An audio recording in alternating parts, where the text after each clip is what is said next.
Bang! Neevesknives. I'm Jared, and what's up, everybody? I guess you guys suck at leaving suggestions. That's all I'm gonna say. That's all I'm gonna say.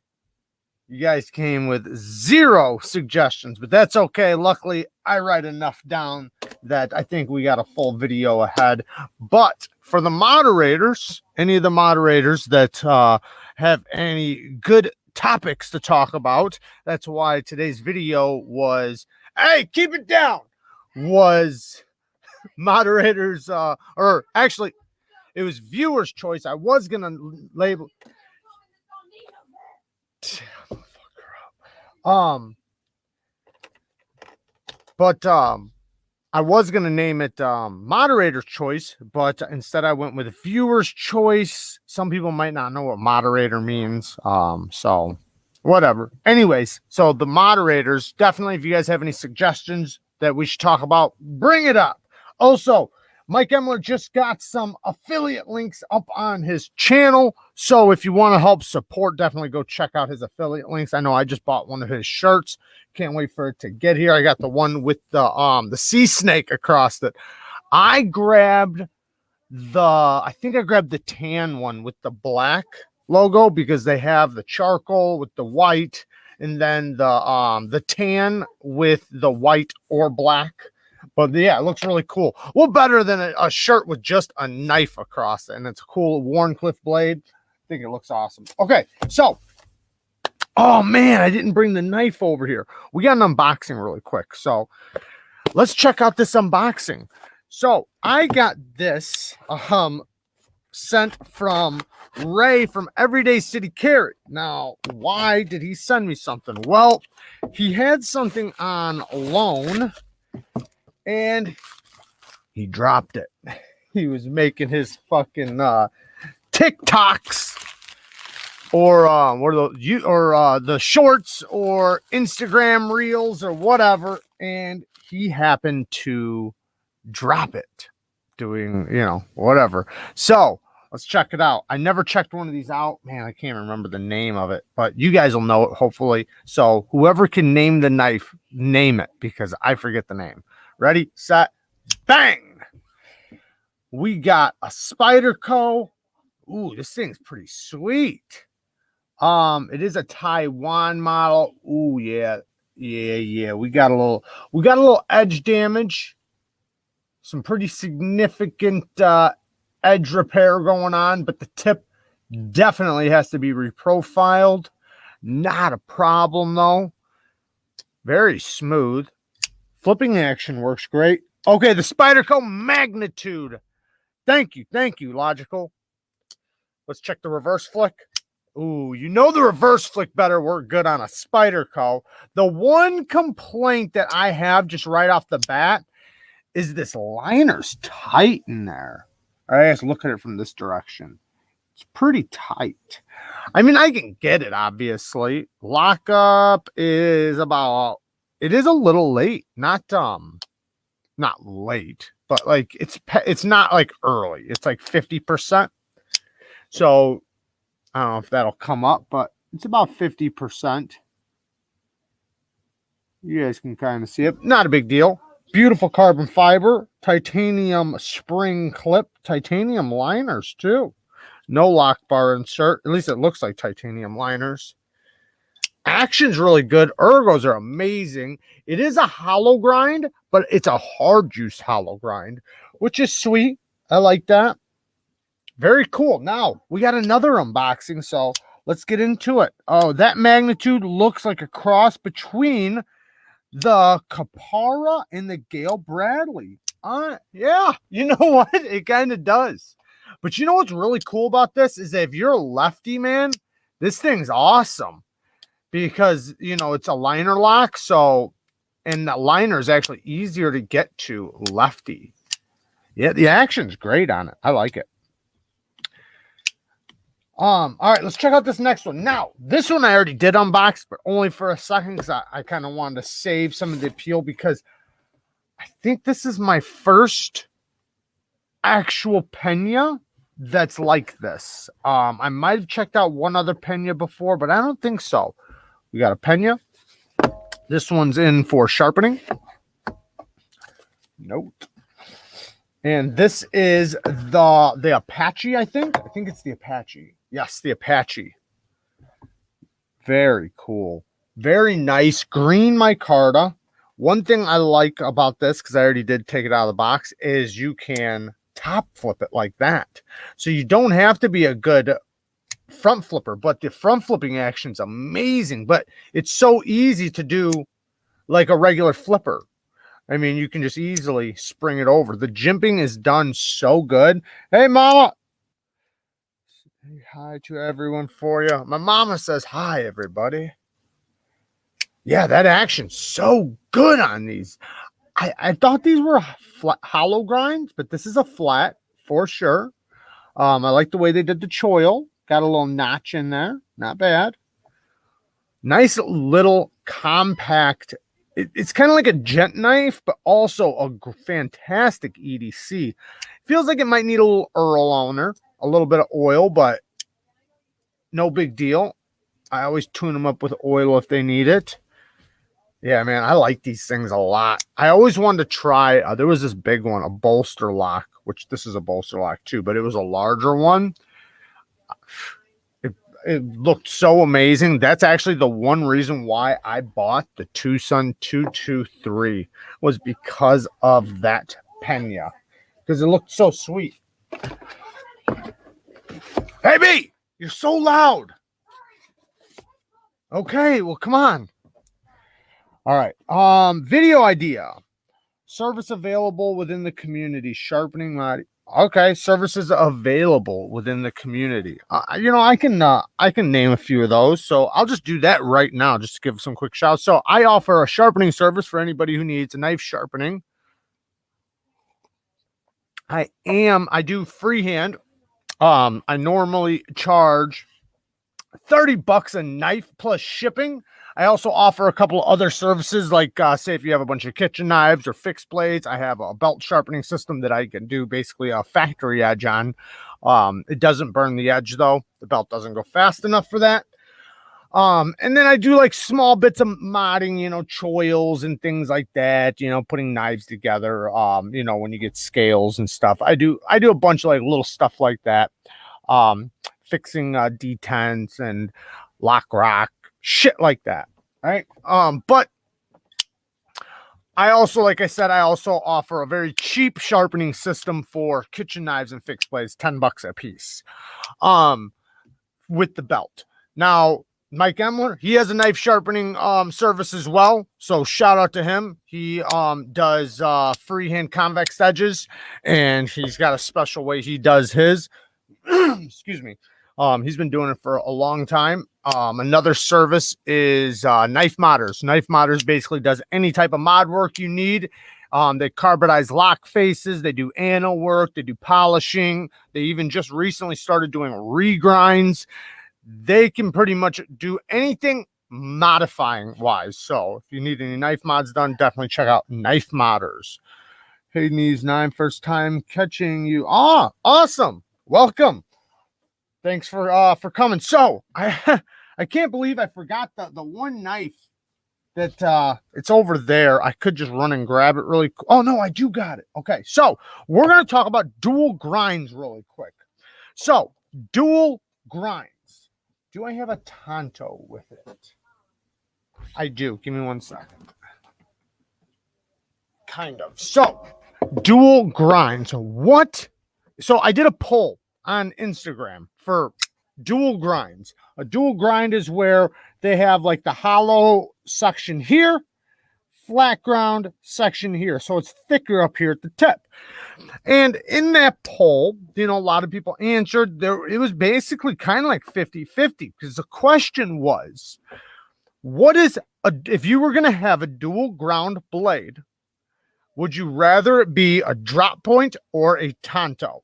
Now, for me personally, I personally like a drop point more than a Tonto. I do.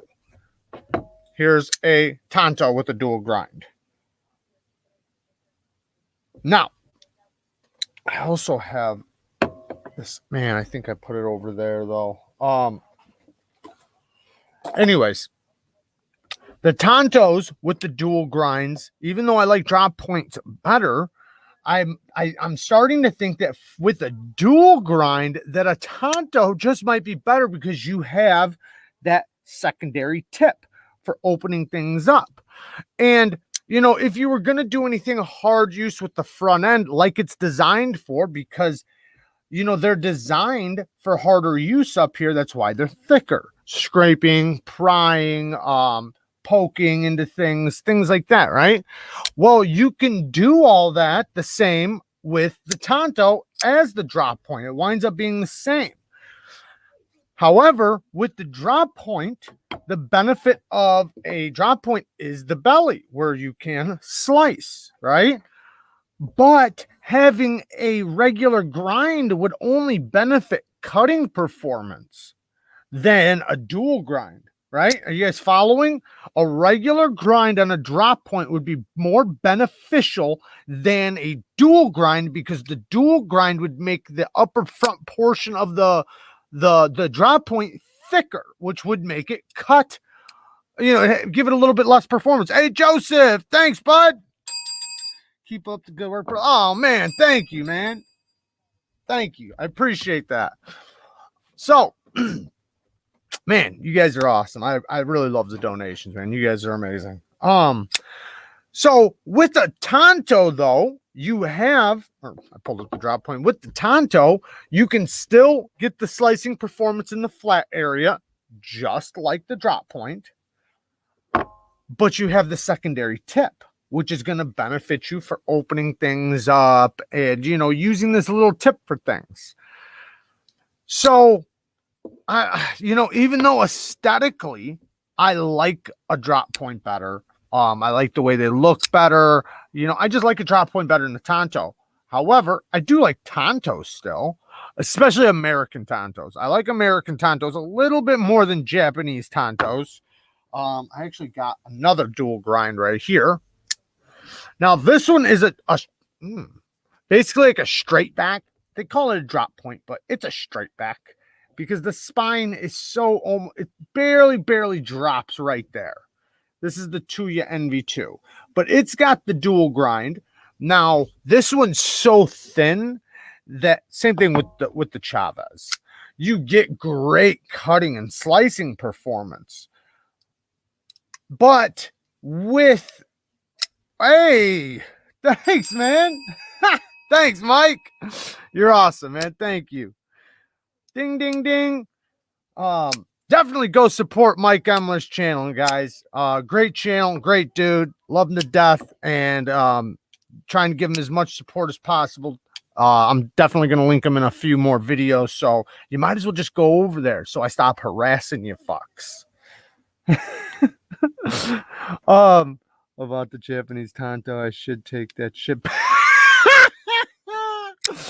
Anyways, I'm gonna try to, when I go to check to collect it, it's gonna be like he denied it. He went back into his account and denied it. What's up, Richie B? We were just talking about knife modders a second ago. So yeah, I'm thinking though that the Tonto you might get a little bit more benefits out of with a dual grind specifically. Now, just as a regular blade shape, I personally like a drop point a little, you know, better than a Tonto. But with a dual grind, you know, you're getting that thickness up at the tip to give you a little bit of strength. And you're going to get the same benefits whether it's a drop point or a Tonto. It's going to be the same up in the front. However, if it's an American Tonto, it's going to be flat. So you might have a little bit more of a secondary tip, possibly. It just kind of depends, you know, because this one's pretty decent. This one's not bad. But yeah. All right. Enough about that subject. But I did see a lot of you guys, I've seen a lot of people's answers on Instagram was basically that the aesthetics. They love the way the drop point looks, so that's why they picked that. Some people said, I'd rather use the Tonto, but I like the way the drop point looks. And I think that that's where I'm at, kind of. However, a dual grind on some Tontos, man, some of them just, they look sexy as fuck. like the React K2. I mean, that does look really good. Or even the Chavez. The Chavez looks good too with the Tonto. Oh man, thanks, Max. How many people do we got in here? I need to pull this up over here. I didn't even put up a thumbnail. I haven't been doing that. All right. Don't forget to drop a like if you guys don't mind. I got another topic idea. Knife names that haven't been used yet. What are some names you would like to see used to name a knife? That's a good one. If you guys got some cool knife names, let's name them. So I personally like animal names. I'm just that way. I love animals. I've always been an animal guy. So if I had like a knife line, I would probably name it that kind of stuff. Or just, you know, because of my past, I would name like crazy shit. Like that's why I kind of like the concept convict. You know, I thought that was cool. Or the Kaiser Deviant. I like that shit. So I'd probably go more towards that direction. Like like say if my knife line was Neevesknives, like the Neve inmate or something. Oh, they just got that new Wee Thug. That's a good one. I actually think that thing looks pretty cool. Hey, John Evans, thank you, man. I appreciate it. Thank you. I want to see them use Greek or Roman god. That would be cool. My favorite Greek god was the Ares. Ares, the god of war. The god of war. Thanks again, John, man. I really appreciate it, man. I appreciate all the donations. The channel really it benefits the channel massively, you guys, and I can't thank you guys enough for the donations. But yeah, I would go with stuff like that. I can't even think of another one. The Streaker. I streaked one time. I would probably think of things in my past and name knives based off of that. Jailbait, or Jailbird. Was how does that joke go? Damn it, I forget it now. Now I just messed it up. Damn. Oh yeah, what kind of bird don't fly? And then, you know, somebody says a chicken or whatever, and you're like a jailbird. Because that was always the joke from my uncle. Like if we ever got locked up or anything, you'd get out of jail and he'd be like, hey, what kind of bird don't fly? Oh, all right. Hound dog. I like that. The hound dog. I can't even think of a knife that's been called that, which is insane. Hound dogs are awesome. My uncle, my cousin, they had a hound dog. Good dog. Aries is my dog's name. Nice. Dito. But it's oi oi oi. What does that mean? Ditoy or Dito? I don't know. Kaiser Vulcan.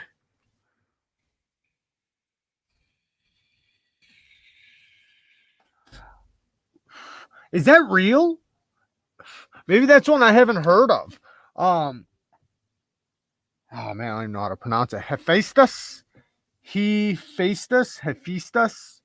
I'm just gonna call it Hephaestus, the god of steel. Man, that's badass. That would be an awesome knife name. Trespass. Yeah, that's a good one. The Trespass. Yes. Oh man, that's so cool. I never heard of that one.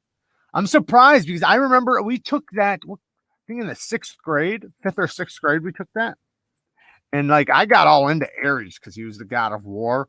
And I was just like fascinated with that. One time I got arrested the day before Thanksgiving. I called home and my father answered the phone and said, oh, home for the holidays, huh? Howdy Bend or in the house?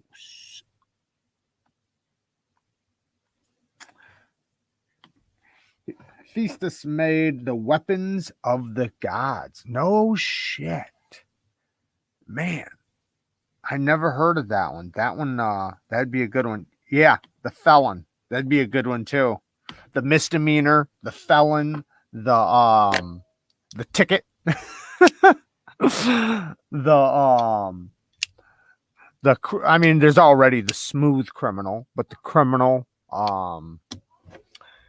yeah, there'd be so many. The investigation, right? The interrogation. You could go fucking on for years coming up with little names for knives using that type of thought, for sure. I still like the animal names though, because you want to talk about a long list. Holy shit. Hephaestus. Juturna was a minor goddess of fountains and wells. Okay. Third strike. That's a good one. That's a good one. No, do not promote hate. I don't get it.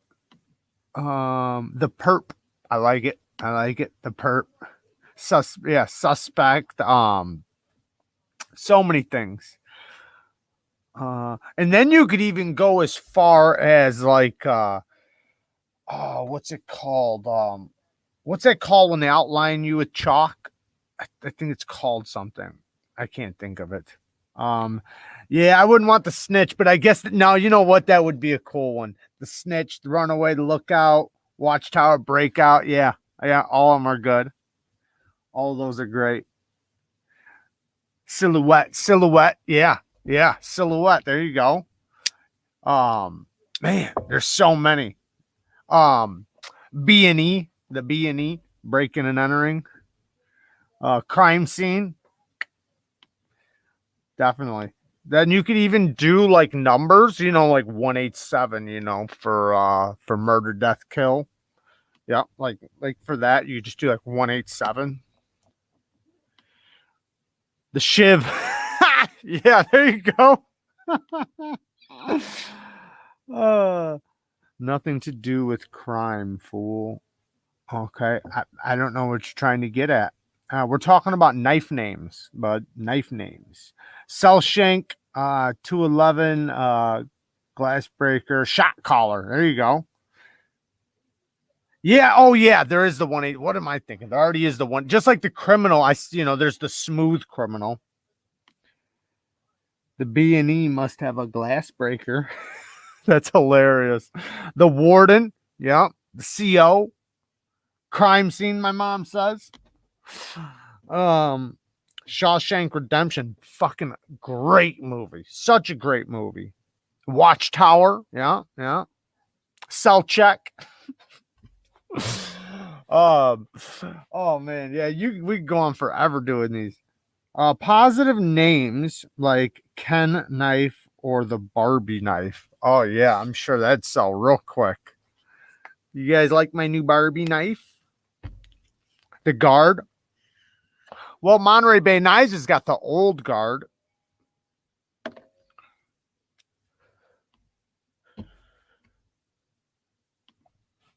The cellmate, yep.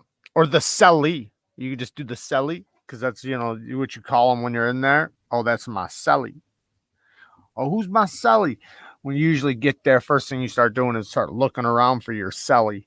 Who's my fucking celly? Because you're just praying. You're just praying that it's not some fuckhead. Not saying, because 9 times out of 10, you're going to, I mean, I guess not. Like, not everybody gets along, but you got a good chance you'll be just fine with your celly. But you also got that small chance that it ain't going to go well with your celly.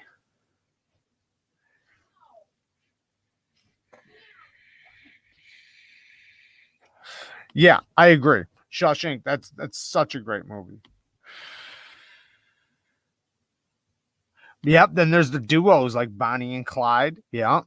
You could even go down that line and start finding, or going through the old names of old mobsters or gangsters or whatever. Definitely. The Hole. Yep. Seg. That's probably what I'd call it. Segregation. The Barbie knife. The Barbie knife from down under. The Capone, Babyface, How long are you going to do this? Because two reasons I may do a live feed right after if you want to come over, Jared, and two, and I do a couple things that require being away. Oh, sorry. How long are you going to do this? Because two reasons I may do a live feed right after if you want to come over. And two, I have to do a couple things that require being away this. We're gonna go probably till 9. We usually go till 9:30. If you want me to, I can end it at like 9. But we usually go till 9:30. Name a knife company. Release a fixed blade with a full tang wrapped in tape. Name the Redemption. Huh. There you go. I was put in a cell at 18 with 8 tattooed swastika tattoos, corn-fed, jacked fools because the PO hated me. Ended up being the nicest guys ever. That's usually how it goes. I was in, or when I was locked up for like 2 weeks, and I met this guy through intake, like when we were going in, because you have, I don't know why we're getting these stories. So I'm supposed to be talking about knives. So I'll tell this story really quick. So when I got in there, though, I met this guy going in, and a big dude. He was a big black dude, but I mean just giant, right? And me and him, since we went in together, like not together, but like we met each other after I got in, we like had knew each other the whole step.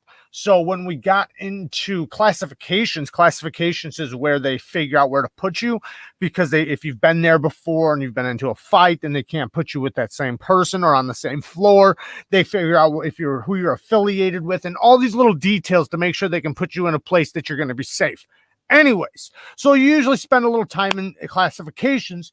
And if you've had issues, right, then you stay in classifications for longer until they figure it out. Anyways, so we wound up in classifications together, and we were tight, we sat at the same table together, sat there and ate together and shit, because we had already been talking and stuff, and this dude, I'm trying to think of how it went.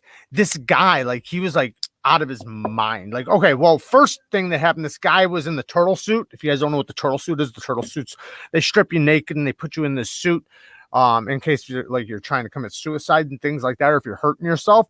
So he's behind the wall or like in his cell. He can't come out or nothing, but he's like saying like some crazy stuff and like trying to like get people going. Then I can't remember what something happened with him and this dude. I think he was trying to get dude to like throw up his gang or something like that. I don't know. But I heard dude pop off at him. Then I got into it with this dude, right? This one dude. And dude was like like trying to throw gang signs and all this shit, and I didn't give a shit. Like I was ready to fight right there. I didn't care. It's just I was very very stupid. Anyways, but he winds up standing up and going after dude, like gets up and like starts talking to dude. It's hard for me to remember exactly what happened, but like he stood up and like basically told dude like that like if he like fucked with me, then he was gonna have to fuck with him, kind of type thing. And like he like basically like represented his gang and all that bullshit and just made it a gang thing. But the point was that it was pretty surprising though that dude backed me up against these this gang member that was probably affiliated with a lot of other gang members, and his pure size was just fucking intimidating. I mean, he was probably like 6'6", but like 350, and like not like fat, like was just a beast. And yeah, it felt pretty good though. Dude was cool as fuck though. Like the whole time, like you wouldn't even think he was aggressive. Like he was like that, like just the nicest dude. And then when shit popped off, just like anybody, anybody can be the nicest guy in the world until, all right, next subject, because we're going to talk about knives before we get into story time, guys. You guys know how it goes. Story time doesn't start till 9:00. I spent 2 weeks in solitary confinement, no water. Ooh, that's no good. Horrible spot. It's called SMU. Then I spent another month and a half in the hole. No good, man. No good. That shit'll make you go crazy. Crazy. I know I've had my fair share in segregation. Yeah, it just like, and the one bad thing about segregation, not trying to get into storage or nothing, is that you're allowed no what's the word for it? No thing, nothing, right? You're allowed no commissary, no whatever, no this, no that. So no phone, no whatever. You're fucked. So you can't do anything. There's like nothing for you to do. They take everything away from you. No books, no nothing. So you're just stuck doing push-ups and looking at the wall. All right. So CPM 154. Now I'm going to talk about why, and we'll get into more of these stories towards the end if you guys want to stick around. We always do story time. CPM 154. I'm not a big fan of CPM 154. A lot of knife makers like to use it. Now, why do so many knife makers like to use it? I know a lot of people think like, well, so many custom knife makers use it. It's got to be a great steel. A lot of them use it. In my opinion, right? If you ask them, they might say something different, but in my opinion, I think they like to use it because it's so easy to grind. Well, in my opinion, that's why I don't like it. It's so easy to grind that, like, when I sharpen it, it does not, like, okay, 154 cm is different. So when I say CPM 154, I am specifically talking about the powdered version of 154 cm. I'm not talking about 154 cm. I like 154 cm. I personally don't like CPM 154. It's fine steel. It's a good steel. Holds a great edge. But the one reason why I don't like it is when I sharpen it, I have to sharpen it. It's such a low grit. Like 600 grit is like 1200 grit for any other steel. It's like, if you try to polish that steel, it is so slick. And I've sharpened a lot of it. And every single time, I have yet to have found CPM 154 that takes a good polish. I mean, I thought about trying Mike Emler's trick where he said go to 600 grit and then use a fine ceramic. He says he gets good results doing steels that don't like to take a good polish with bite. So that might possibly work. But even like at 600 grit, it's already losing its bite. So like, you want to have CPM 154 when you sharpen it, like 300 grit, which is crazy. But at 300 grit, you would think it was 600 grit. You really would. So it's not like it's 300 grit like any other steel you'd put 300 grit on. Well, you hear her? This is what I got to live with, guys. I know you guys can hear this shit in the background. Anyways, it's so easy to grind. So when knife makers are doing it, they can grind a blade without hurting any of their belts. So it's cheaper for them to grind, easy for them to grind. It goes really fast, which I think in a lot of ways is a good thing. Good night, Mom. Love you. Jerry wants to ride his bike. Okay. Are you saying he wants me to ride his bike or he wants to ride his bike? I know he wants to ride his bike. But yeah, I'd love to ride his bike, but I know he's got to get his license first. But anyways, we're talking about a motorcycle, guys. Yeah, grinding it though, it's so easy for them. But to me, I don't personally like, because of the edge thing. I want to be able to, and it's not that it's a big deal to keep your knife at a low grit. I'm not saying that, because if I have it, then that's the way I want it, with a low grit, and then it's fine. But it's just, I like the option, I guess. And there's a lot of steels that I like where I don't have the option, where it's either a toothy edge or nothing, because a polished edge just won't work. And depending on heat treats, sometimes that can be a variable too. But in that case, man, it's just, even with a low grit, it still never takes the kind of edge I prefer, if that makes sense. Because a 300 grit edge, I want a 300 grit edge to be very aggressive. It never is like that. It's like a 300 grit is like a fine edge for it, is what it seems like. Um, who's got the Hogue Deca? Hey Chris, most heat treats aren't what a lot of people want. Why can't we get more detent ramps? Some companies don't put it in because if they have, okay, this is what I'm gonna say. If they put their detent in the right spot, it's not necessary. It's only necessary if the detent is in a certain spot. Now, if it's late, now it's really unnecessary because now it makes it to where when you go to unlock the knife, when you go like this and you go to let it drop, it'll hit that detent ramp and it'll suck it back up. So if you have the detent nice and early, well, then you can just go right past it, right? If right there, hit the detent thing. So if it's right here, this is when it's a good spot. So Tucson always puts in a ramp, but you see how it hit right there? Now that's a good spot to have it because I can still get past it without a problem. But if it's too late, no good. If it's too early, it's unnecessary. Joey is riding his bike. Oh, okay. I thought he was waiting to get his license for it. What is with the spine on that knife chair? It's cool, man. It's cool. It's not uncomfortable. It's big jimping. There you go, big jimping. No, it's just I guess for looks. You can feel it, but it don't bother you. It's knocked down really good. I was gonna buy a Lion Steel OZF2 exclusive, but the steel is Sleipner, which I heard is a little better than D2. What's wrong with that?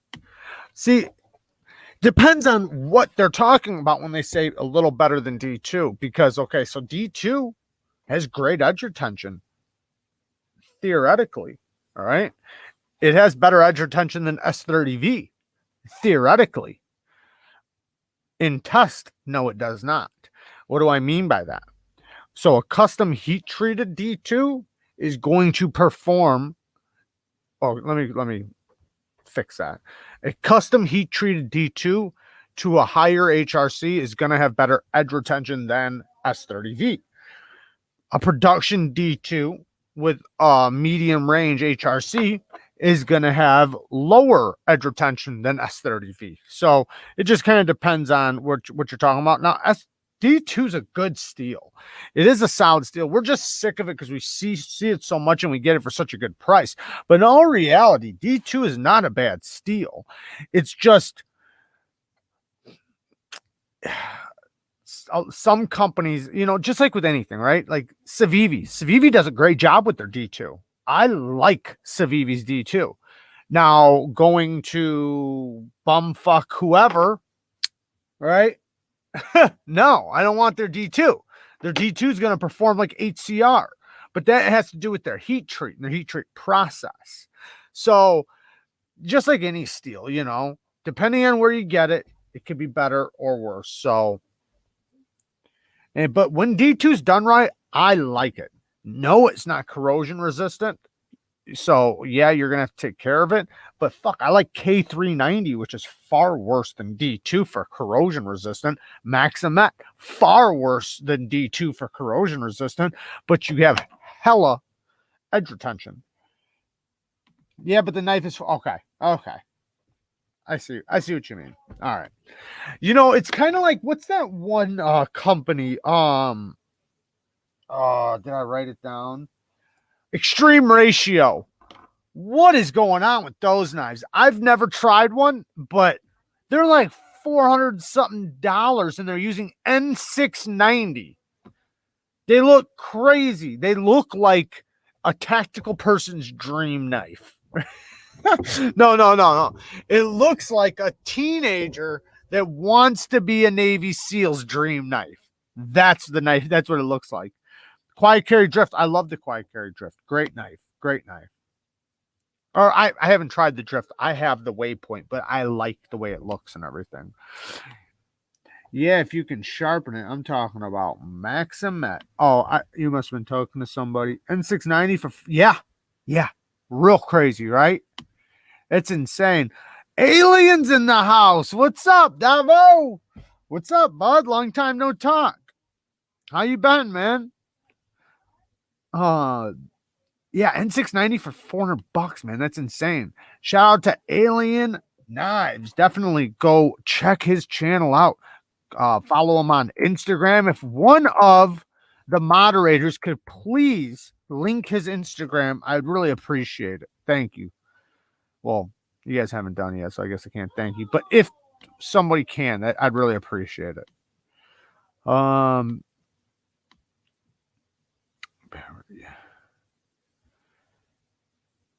on. There we go. All right.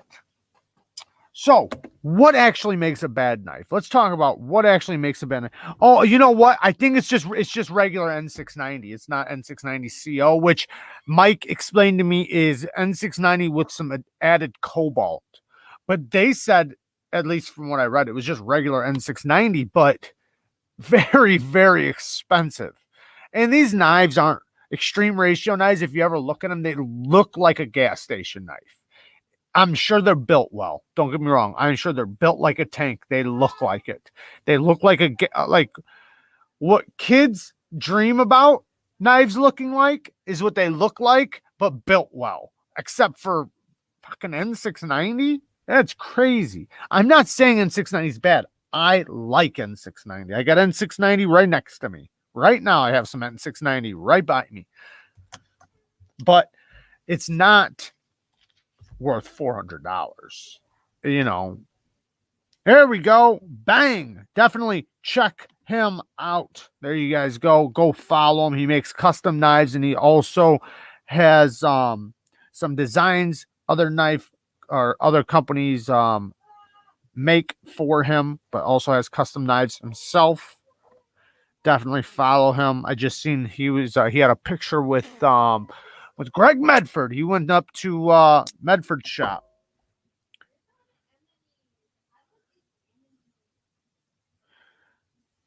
You did make it. You did make it. A little late, but you made it. All right. What the hell did I just ask? Oh yeah, what actually makes a bad knife? So let's talk about that. So what I think sometimes makes a bad knife, like putting aside lock failure or breaking, like just all out breaking or anything like that. I think when a knife doesn't make sense. So like if you put, say, a knife that's let's say like a slip joint, right? A slip joint knife, something, just a little gentleman's knife, but you put a grind on it that's 30 thousandths behind the edge and it's 160 thousandths blade stock thickness. Like that to me just doesn't make sense unless if it's supposed to be a little pry bar. So like things like that, I think is a bad knife because it doesn't make sense. Just like if you take a knife, and I'm not saying that this is always bad because sometimes I think this is a good thing, but when you have an overbuilt beast of a knife and maybe it's like a certain type of steel, right? Like not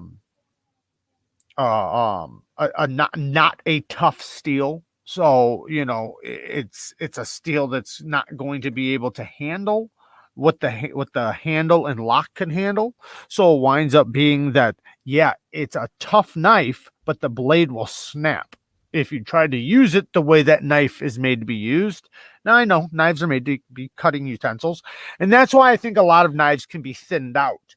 And that's why I speak a lot about knives being thinned out, thinner behind the edge, thinner blades. And when I go into that, like the perfect EDC knife thickness to me, like thinking about the blade stock thickness. So like the thickness right here, the spine thickness, I think 120 thousandths is a great, like, perfect thickness. It's not too thin. It's not too thick. It's just perfect. Now, obviously, I love 90 thousandths too. and 100 thousandths, even better. But 120 thousandths is very safe because it's also going to be a great place to start to get down to a thin edge. Now, obviously, if the blade is only this tall, we're talking different stories, right? So depending on the height of the blade and everything else, I think 130 thousandths is about as thick as a knife needs to go for a regular EDC knife. If we're talking about hard use, 150 thousandths I think is great. I know there's 190 thousandths blade stock thicknesses and 3-inch thickness blades. I know that, but what is logical for what you're going to use that tool for, I think, is where I'm going with. Awesome. Great knife, man. Great knife. That's definitely a good one. What's up, Todd? Seems logical. Says Tasha has a question for you. What's a good blade steel for beach trips near the water? She's looking into BD1N, S35VN, and N690. I would go into, personally, the best is going to be LC200N. LC200N is going to be for the beach. I think that's about the only thing you want. LC200N, maybe VG10. VG10 will be all right. There's a lot of steels that'll be okay, right? There's a lot of steels that'll be okay as long as afterwards you dry them and oil them. Any steel you don't dry or oil will give you issues, right? Now, M390 will do great. You have a lot less likely of a chance of anything happening to M390. It's very, very stainless. But if you want to make sure you will not have any issues, whether you wipe it down or oil it or not, LC200N. Vanex, super clean. I would don't use H1. H1 is the worst steel you will ever try. Don't use that. But yeah, those steel LC200N is going to be the best. Now, you can be okay with N690. You can be okay with VG10. You'll be okay with 14C28N, 12C27, 9CR. Just oil them and dry them off when you leave. That's it. M390 will do great too. So,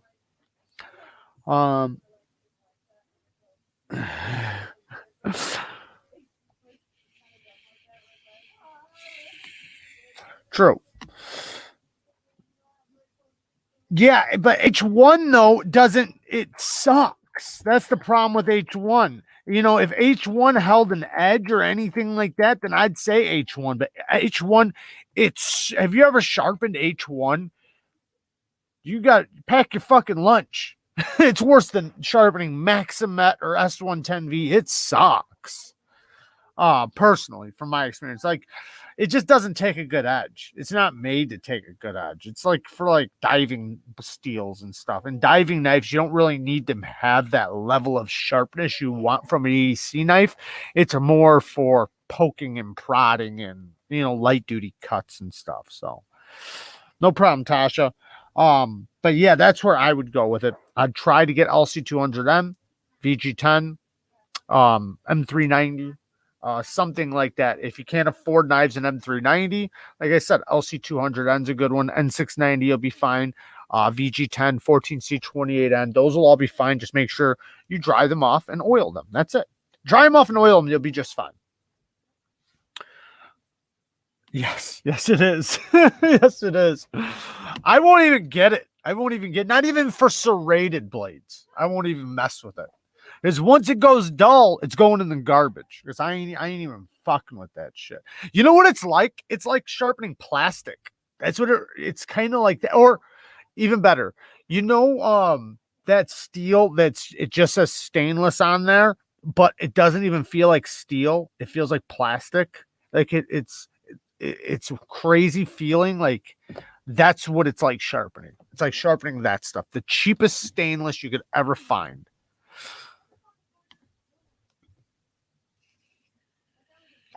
Well, yeah, for sure. But still, oil your guns, oil your firearms, take care of them. They're definitely gonna help because they keep moisture out of the air. That's what they do. They keep the air around it dry. So if you have it in a knife pouch or a knife box or something, or a drawer or whatever, yeah, you keep a couple packs in there.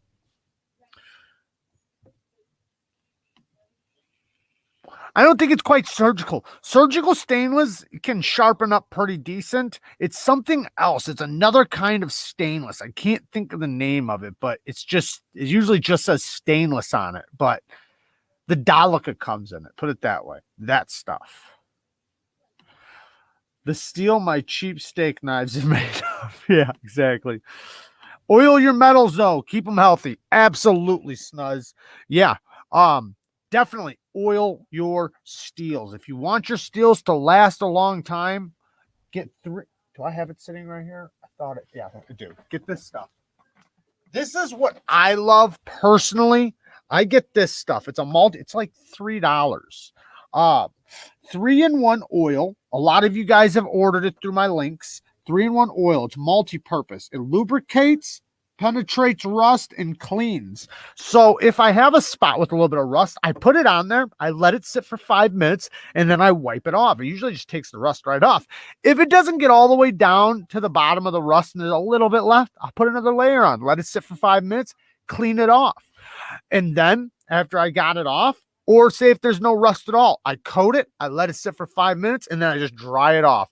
And I never have issues with rust, but I use it, often.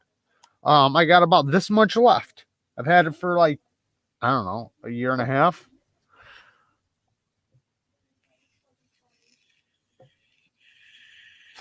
I've tried everything. For pivots, I like KPL. Nothing beats KPL for pivots. And like I said, for oil, I just use this stuff. It's cheap and it does the job. Because when I'm talking about just oiling my steels, right? I don't want nothing expensive. I want something that works good and something that's cheap, something that's affordable. I oil a lot of shit.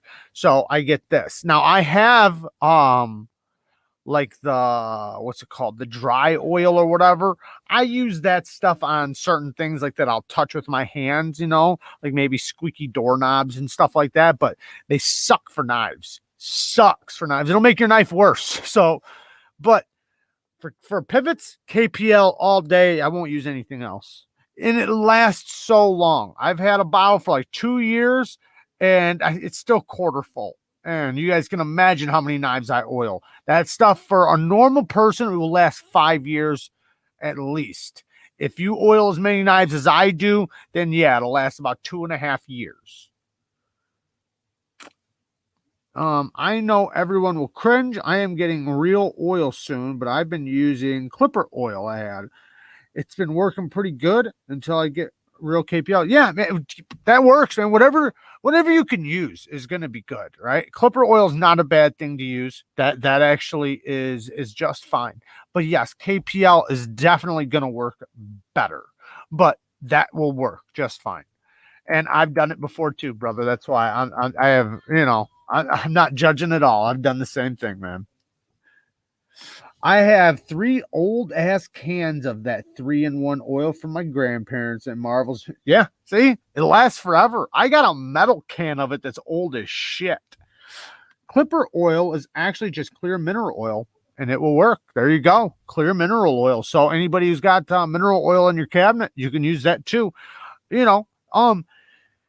But for pivots, definitely when you have, however much money, 12, 15 bucks, whatever it is, spend it because it has the needle on it. It has the needle head on it, and you won't use as much oil. And that's the benefit of it. You can drip out 1 drip per side. So say if I'm going to do, the sides, right? I'm going to do 1 drip over here, 1 drip on the other side. I'm going to open it up and I'll get 1 on the detent ball. Done. But the detent ball, I use heavy. If you don't have enough money to get the regular and the heavy, yes, just get the regular. But if you want the good shit for your detent ball, get the heavy. It's a gel, and detent balls, it's so much better for the detent. Don't use it on your pivots, just on the detent ball. The KPL heavy, hands down, is the best stuff for a detent. Like I said, it's a gel. It just works so good. I vape KPL. Yeah, I be vaping that shit.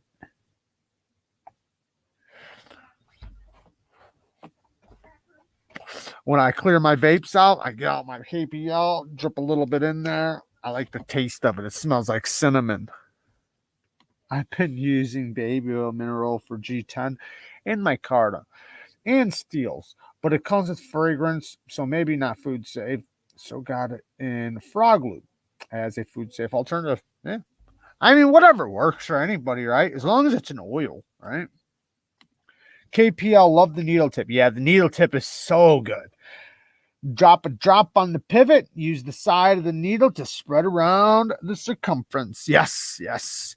It does help out so much, that little needle. And it stops you from using so much. And that's why those bottles last so long. Thought the heavy was better on washers too. I've used it on washers and it did work better than the regular KPL personally, but I only did it once on one knife. Now, normally on washers, I use grease. I use Chris Reeves grease. That works great for washers. Only want a little tiny bit though. You don't want to like spread it all over and get it all over the place. You just want a little tiny bit, spread it around the washer. That works great. But if you don't have it, then KPL works great for pivots or for washers. Yeah, KPL does. It has a sweet smell. That's the one benefit too, is that like say any other knife, like if I put this oil on the pivot of this knife, it's gonna smell like oil. KPL smells like candy or something. It smells good. You want to eat this shit. It smells delicious. I put heavy on blades that I'm afraid are going to rust. Just a couple of drops and smear it around because it won't dry up and doesn't move. He's talking about the KPL heavy because it's a gel. So he drips a couple drops on the blade, spreads it around. Since it's so thick, you can just spread it. And then dry it off. KPL is vegan approved. Fluorinated grease on washers. Yes, that's what I use. Just make sure you guys shake it, because if you don't shake it, like it's like oil comes out of it or something. When I first got it, I cut the tip and I squeezed it out and it was like water came out. And I was like, this ain't right. And I learned you have to shake that stuff. All right. All right. Next question. All right. This is a good one, guys. Mid-techs and production knives. Okay, let's just say production knives first. Should they cost as much as a custom knife? Think about what I'm saying. Some of these knives out here, right? We have production knives going up. Custom knives are coming down. Some production knives are coming down and some are going up. Just depends on the company, right? And that's kind of weird. Some companies, we got a lot of prices going down, and then we got some companies going up. But we got some knife companies out here that are production knife companies. Think about it. Production knife companies that cost more than a fucking custom.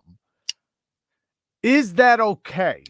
Is that okay? The Shuro cuff. I was thinking more like Benchmade Gold class and some of the Riats, because or like but yeah, you could even say Shuros. You could say Shuros. You could say some of the, but okay. A Shuro would be considered more of a mid-tech, I think. That's why I said production, because like I could say the Holt knives, the Brown knives, Shuro Goroffs, things like that. But I think those would be more considered more of a mid-tech. So let's just say just production right now, just production knives. So like Benchmade Gold classes, some of these Spydercos that come out, like Spyderco Drunkens. Think about it. Right now, you can get a McNeese custom for around $475 to $500. You can get a Trevor Burger for around $500-600.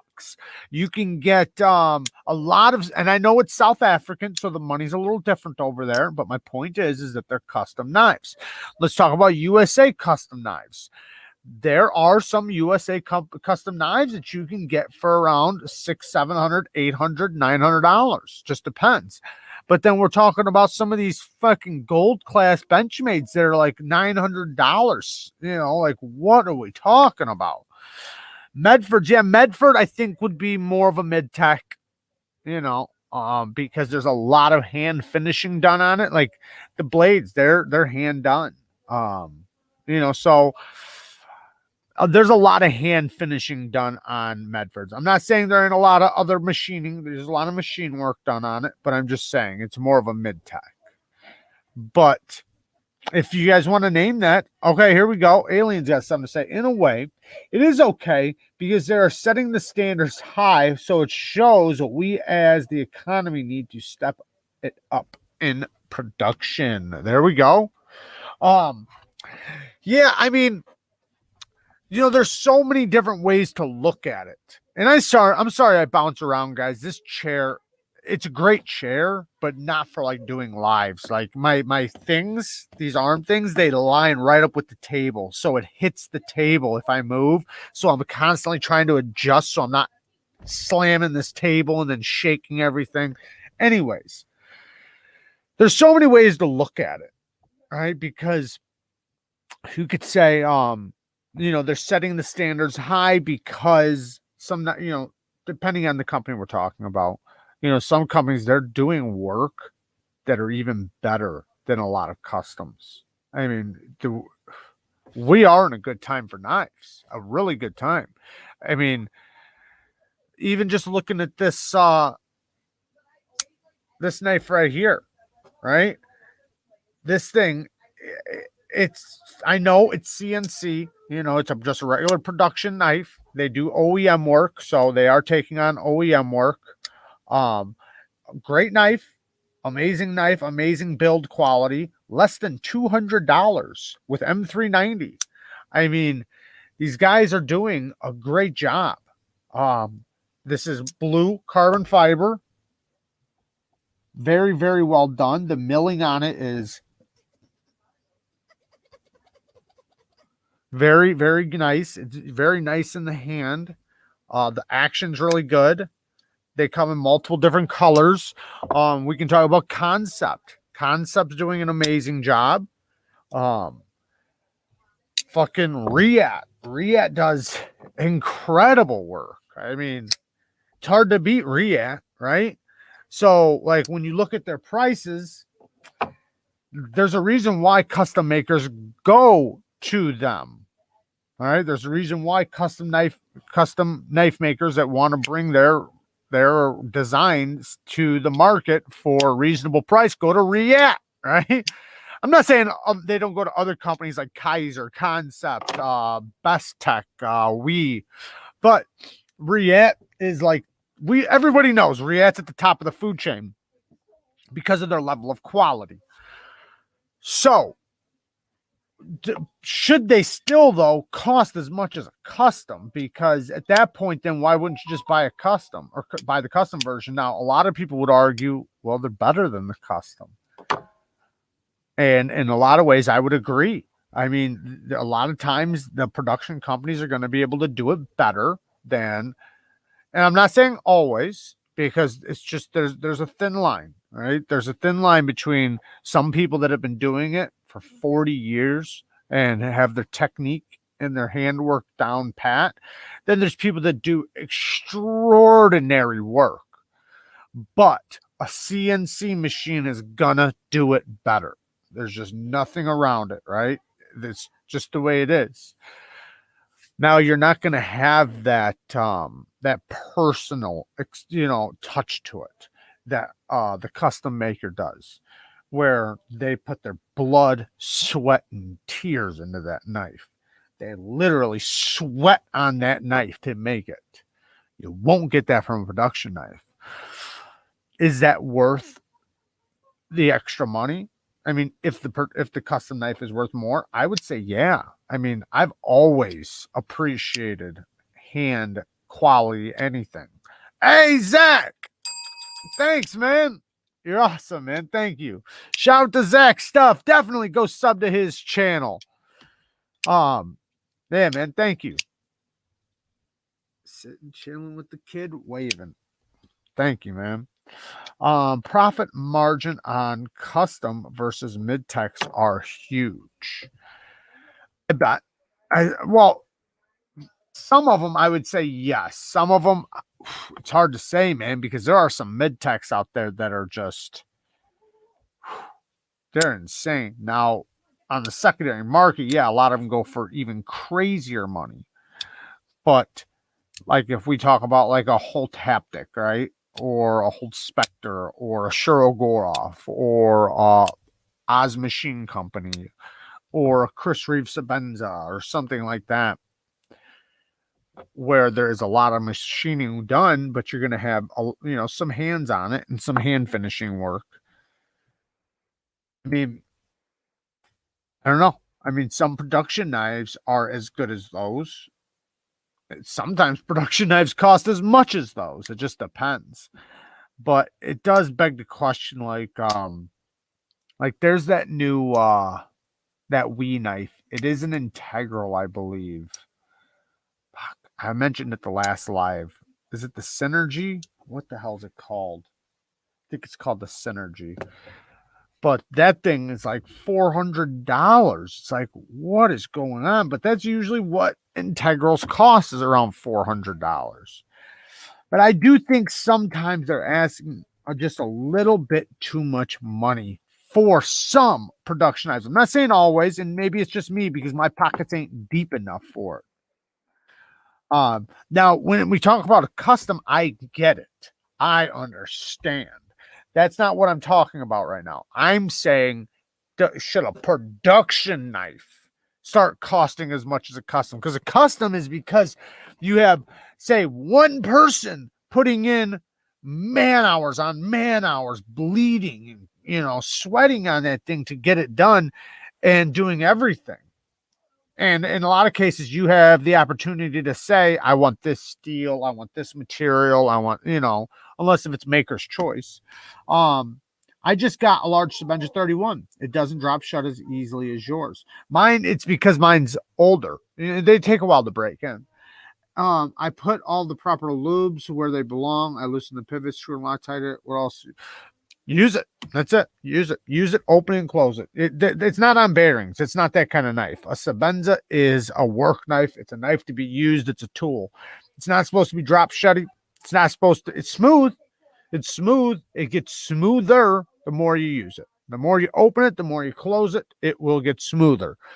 But it's not going to be smooth out of the box like that. That's just not how they are. I'm not saying they're not smooth out of the box. I'm saying they're not going to be as smooth as a 10-year-old one out of the box or a 3-year-old one. They're made to last forever. So you just got it.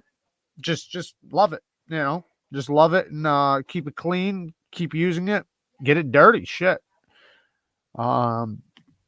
Production cues are normally a lot less than custom cues. Yeah. I mean, they usually always are, but should they be pushing the like I said, Benchmade Gold Class, $700, $800, $900.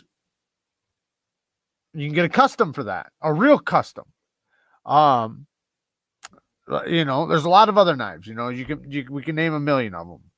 Where they're pushing $500-$600. Or even $400-$500 because you can get a custom knife for $400-$500. You can get a custom knife for $400-$500. So, should a production React cost that much? Should a production Wee knife cost that much? And those are made in China. So, is it that they're making that much profit? Do you think they're actually? I got and listen, I know every company's going to be different. Their overhead, everything else is going to be different, but I got an integral for $150 fucking dollars with all the bells and whistles, an M390. Now, Riet would charge $500 for that, $400. We would charge about $400 for that. So my question is are they overcharging for those? When you're into custom prices at that point. Gillian Knives, 480, one-man shop, USA. Bang, bang. There you go. Right there. I reviewed a Gillian. So the Falling Star. $480. I think the one I reviewed might have been more money because it was Timascus, but still, though, the point is that you can get that. So, but don't you think for the most part you get what you pay for with most knives? With a lot of them, yeah, I think so. I think some of them are undercharged. Not like undercharged like that. I mean, saying that you're getting more for the money from some companies. And other companies, you're kind of getting what you pay for. But you got to wonder, like, what's the profits? Because if a custom knife maker, and that knife is never going to cost that company as much as what it costs a custom knife maker to make. You gotta put that in your head. A production knife from a big company will never, ever, ever, ever, ever, ever, ever, ever, ever cost as much as a custom knife maker that's making a knife, one man, one shop, all hand done, versus a robot making it. I'm not saying there's not a lot of work in CNC. I'm not saying it's not an artwork. I'm not saying any of that. And I'm not bashing these companies. Don't take it like that. I'm just saying that somebody that has all the machines and is doing it all by hand and hand fitting everything and spending, 16 hours a day in the shop, for a week or something on that knife. That company is not doing that. It's a CNC. It's programming. It's a lot less. They're paying for the materials and then the overhead and everything else. American Blade Works, one man shop in the USA for $180. I got one right here. That's what I think the best bang for the buck is. There you go, right here. One man shop, $180. Micarta, titanium liner lock, titanium clip and backspacer, American Blade Works. Great micarta too. Phenomenal. Great ergos. I got the review coming up pretty soon on this. Did I sharpen it? I don't think so. No.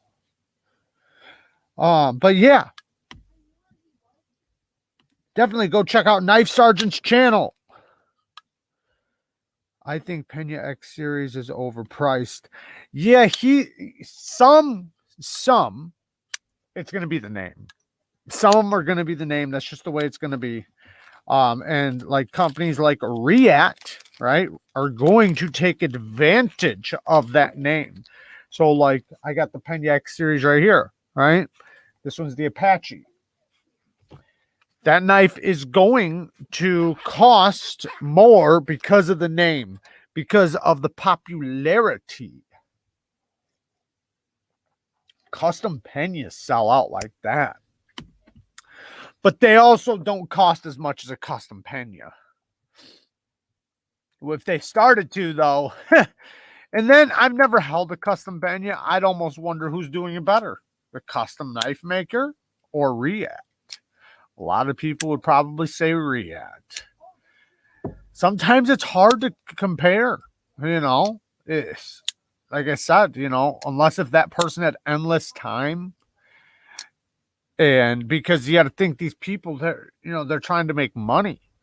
So if you have endless time, yeah, the thing will probably be even better than what the production company could do. But when you're trying to make it worth it, because you're not going to be able to say, oh, this knife right here. Oh, you want this knife? Oh, it's $10,000 because it took me 3 months to work on. I don't know. I'm just talking shit. But my point is they can't do that. So they have to get it done, and sometimes quicker, and sometimes it's maybe not going to be as good as quality as the production version.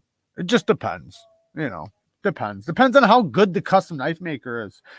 There's a custom Pena in Smoky Mountain Knife Works I've been eyeing for about a week. How much is it? How much is that, Knife Sergeant? I've been very busy and pulling a Kara, spending free time playing video games instead of just playing with knives. We sold out, man. We sold out. Somebody get him the fuck out of here. No, I was joking. She's fucking playing games right now. I worked at a pool hall, bartending, cooking for 8 years, ages ago in Charlotte. And I have met a lot of road players, etc. North Carolina is a killer pool scene. Tractor Dan custom knives over $1,000 and they look like hammered shit. Right? Yeah, you're gonna get those. I seen one the other day, and I was surprised at the price. I was like, "What? Like, how much does that thing cost?" I think, and I don't honestly, I don't even think the steel was any good. I think it was, and I'm not saying the heat treat. I mean the steel. I think it was just stainless steel. I don't think it was the steel was any good or anything like that. I think it was literally just because of his name. But that's what happens. All right. I've owned a Marfione before and will not again. Oh wow. I like the Okay, so I've held 3 or 4 Marfione customs. All of them, or all 3 or 4 of them were phenomenal. I held a SOCOM, a Marfione custom SOCOM. I held the I can't remember its name now. Oh, I also held the Marfione custom Strider. That one was amazing too. That was like the best Strider I ever tried. Besides the actual custom Strider, they were about the same. And then I did 1 or 2 other Marfione customs. So it has been 4, but all of them were amazing. I forget the name of the one. Anyone out there have a Blade HQ exclusive shaman they want to sell? Do you carry an EDC backpack? And if so, what bag? I don't know the name of the bag, but yeah, I do every day. Mine's just an Amazon buy. It's you see it on my Instagram often. It's just a backpack. I can't think of the name of the fabric. Can't like canvas fabric. It's brown leather button or buckles and straps and stuff. I like it a lot. I'm gonna get a new one soon because I've been carrying this one for about 2 years now. And yeah, but it was really good. It's a really good one though. It was only like $60 or something. I don't care. Got it for me.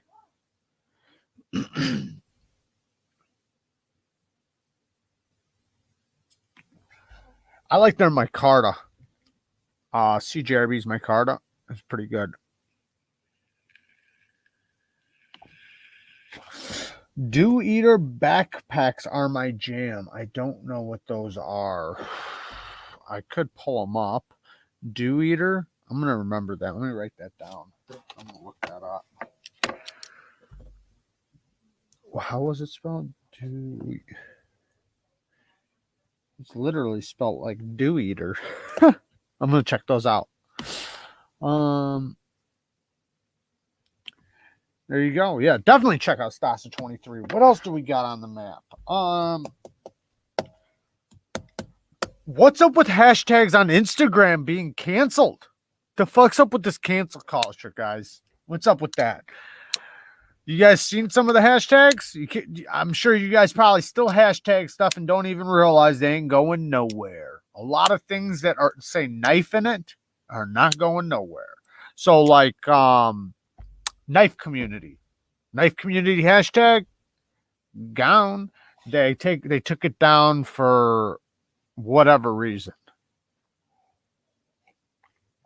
I wish. Somebody had a joke, and I almost don't want to repeat it because somebody in the comments might take it bad. But I thought it was so funny, and I got dark humor, guys. I got dark humor, but I'm gonna say it anyways. But somebody said, I'm not gonna say like word verbatim, but basically they were saying that, because like Planned Parenthood, they were, like the My Body, My Choice thing,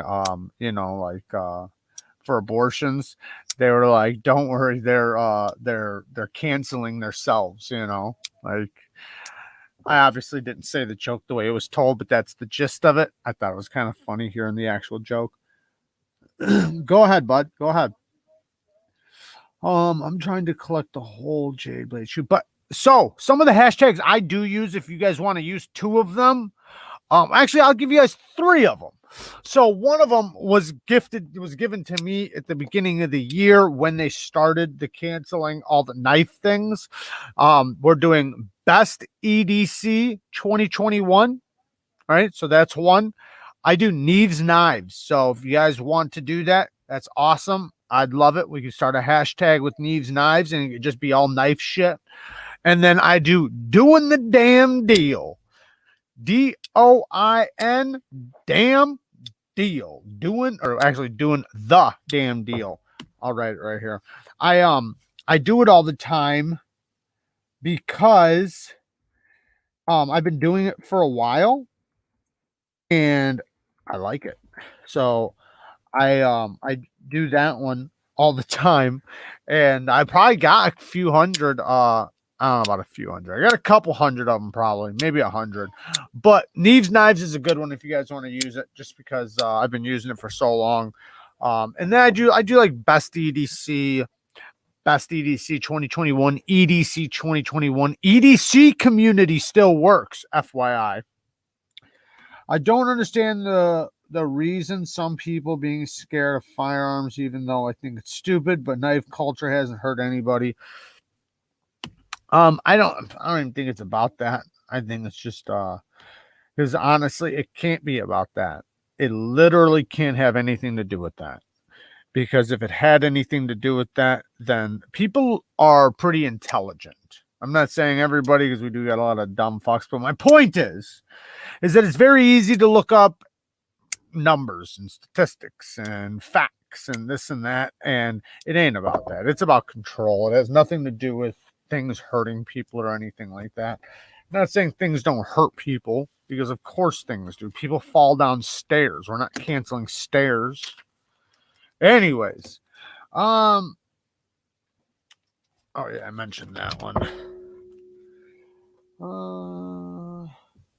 Oh man, last night Lefty messaged me on Instagram, and he asked me what my favorite knife was.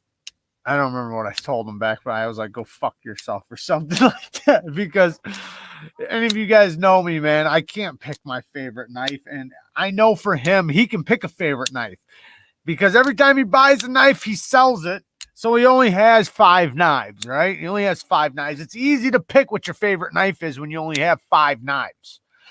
So I got quite a few knives. So anytime somebody asks me, what's your favorite knife? My question is, for what? For what? For going out? For work? For doing recycling? For looking good? For some pocket jewelry? For cutting straps? For woodworking? For stabbing into tables? For flipping? For action? Like, what's my favorite titanium knife? What's my favorite micarta knife? What's my favorite drop point? What's my favorite Tonto? Like, you got to give me something here. You can't just say, what's your favorite knife? There's too many damn knives out there for me to say my favorite knife. Set up and go live when you finish. If you want to send something my direction, I will start right about 9:30 your time in about 30 minutes or so. You want me? What do you mean? I can throw up a link in here. You're gonna go live about 9:30 my time. All right. Yeah, I'll send everybody over there, bud. For sure. But seeing the panic in Jared's face, yeah, that's the way it goes. And I was wondering, like, when he said it, I thought, oh, this has got to be a fucking joke. It's got to be a joke, right? He can't be serious. And he starts being so serious. He's like, come on, man. It's not like you got to marry it. And he's like, just tell me what's in your pocket right now. So then I was a smart ass and I told him the button lock elementum. Oh, I really had the sheepdog in my pocket. Wait, where'd you go? You're just a bitch. And yeah, you're just a bitch and can't do it. I know for sure my XM18 slice it. Yeah, say what you want. Say what you want. I'll be the bitch because, man, it's just difficult. I can't pick, man. Like I said, if you give me like some terms, right? Some kind something, right? Something. Give me something. Herm's knives are so good. I heard that. I've seen them on your channel too. They look pretty sweet.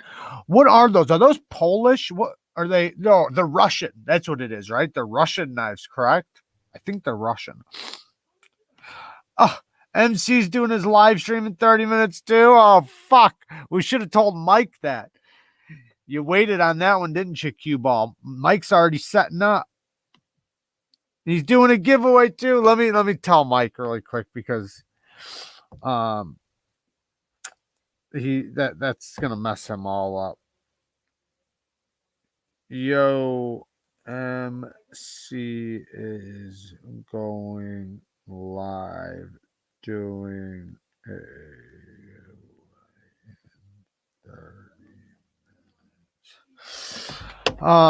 hey, Zach, thanks, man. What's your date? See, now that's a good question. That's a good question. So my date knife. See, now we got a real good question. My date knife is usually, well, obviously it kind of depends. You know, if we're talking about like dressing to the nines date knife, it's going to be probably something a little bit smaller. But I usually like my Tuya Envy. It's really comfortable in the pocket. It flips really good and it looks good. It's just a good looking knife. This is also a pretty good one, but I haven't carried it yet for a date night or anything. But you know, this new Migaron knives. I forgot the name for a second. The Migaron knives, Pelos is a good one because it's not big, it's not small, but it's just great size. So, excuse me. Yeah, probably those. If I'm like dressed in jeans going out, maybe the Slim Midi just because of the colors. Um, what else is a good one? But yeah, I think those are pretty good. Now, if I'm really gonna go like real dressed up like slacks or something, then I'll probably carry this just because it is small and the clip is, real minimal in the pocket, but it looks good in the pocket and you got that little pop of gold. This is the Luna Boost, the Real Steel Luna Boost. It is a frame lock though, so it's a locking knife. It's not a slip joint. I'm not big on slip joints. Oh, here's Mike. You and I need to figure out a schedule where my videos goes up either before or after yours, and my life he goes up either before or after yours, and we can redirect people. Yeah, we can do that.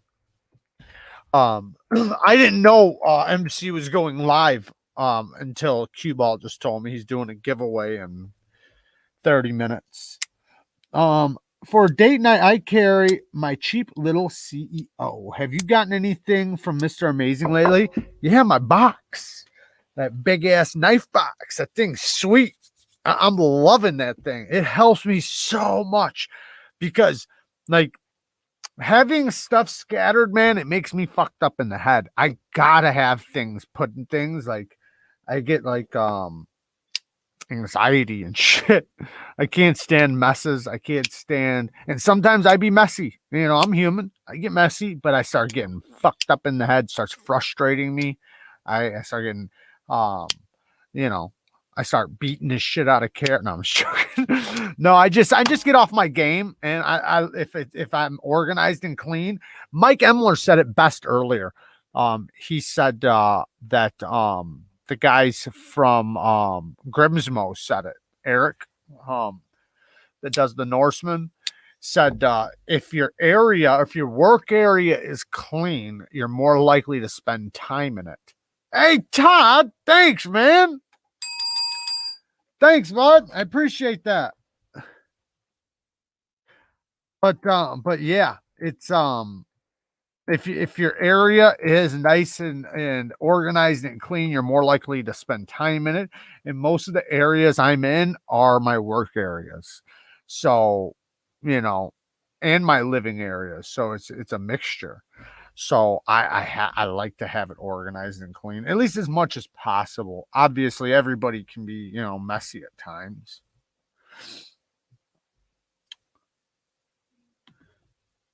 Same to anybody else. It might be creepy. House clean my room. Wait. Same to anybody else. It might be creepy. House clean my room is. Clutter also clutters the mind. Yes, there you go. Clutter clutters the mind. Absolutely. Thank you, Donald. I appreciate that, man. Donald Fucitola. I love the last name. Fucitola. Going to stay on, but running to the border for some quick grub. All right. Well, you can just listen. Oh, what the hell just happened? I buy cases for my cases. Yes. I just got this new thing. I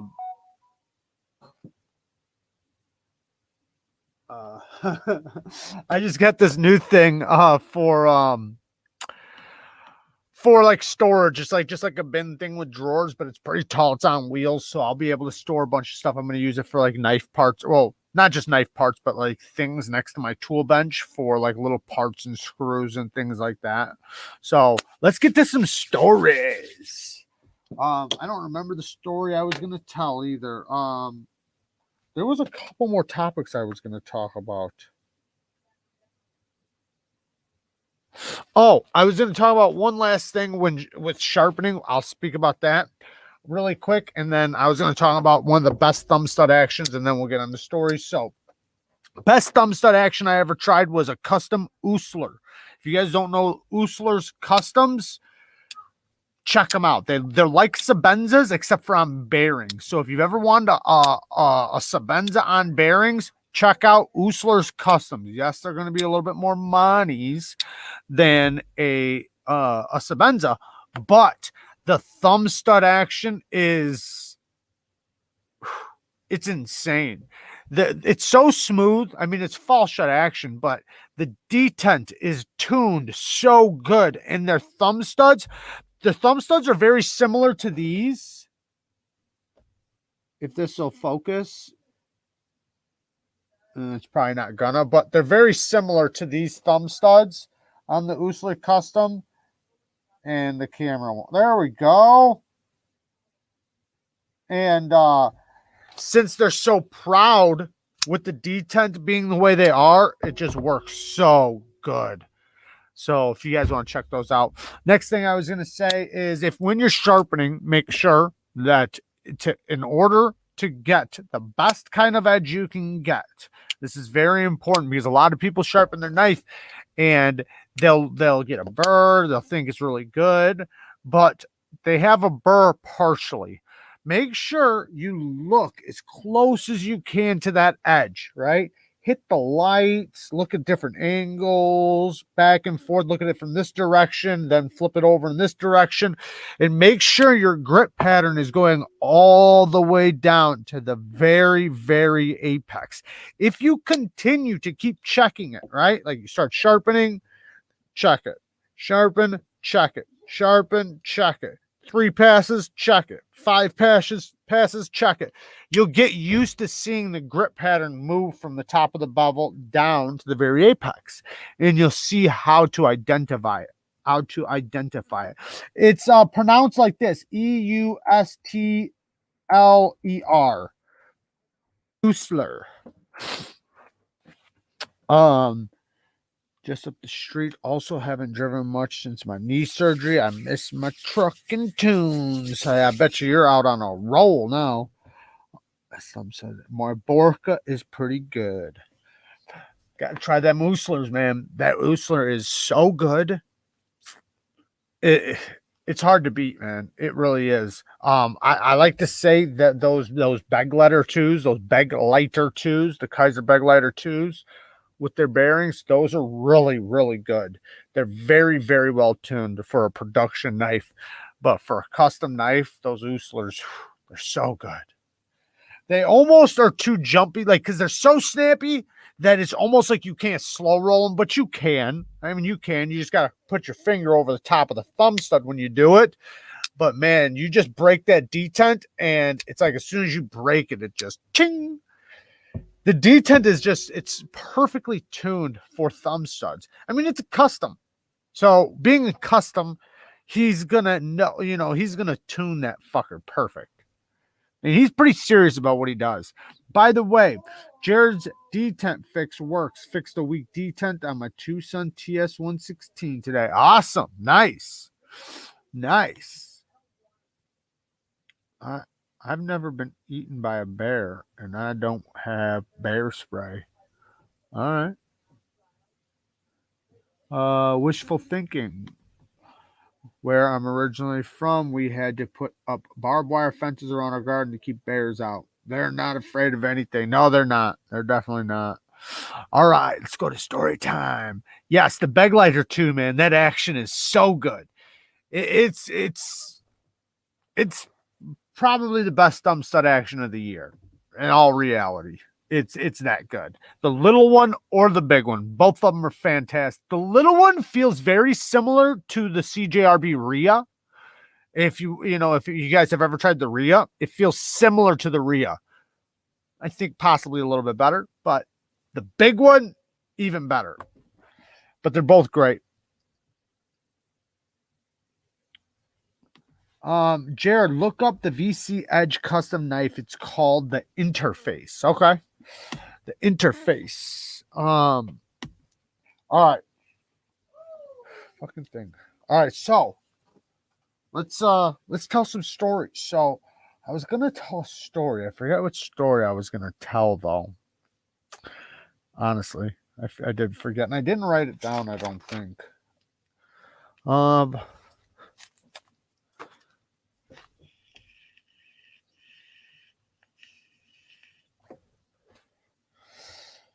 Damn it, I can't remember. Okay, I got a story for you guys. All right, I'll tell a story. This is kind of a dumb story, but I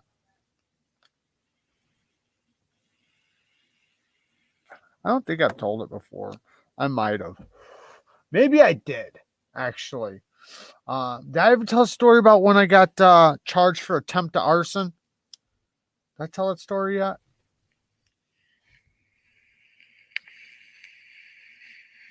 So, before I get into the attempt to arson, I got to back up because I was like on a roll. I was a kid.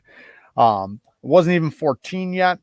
So, I had a couple run-ins with cops, but nothing like to the point to where I got arrested. But then I did. Me and my friends were kids. I say kids, but we were little bad kids. So probably around 12, 13. And we were out robbing people and doing bad shit, being idiots. And they like set up a thing on us around the area. And we wound up getting interrogated.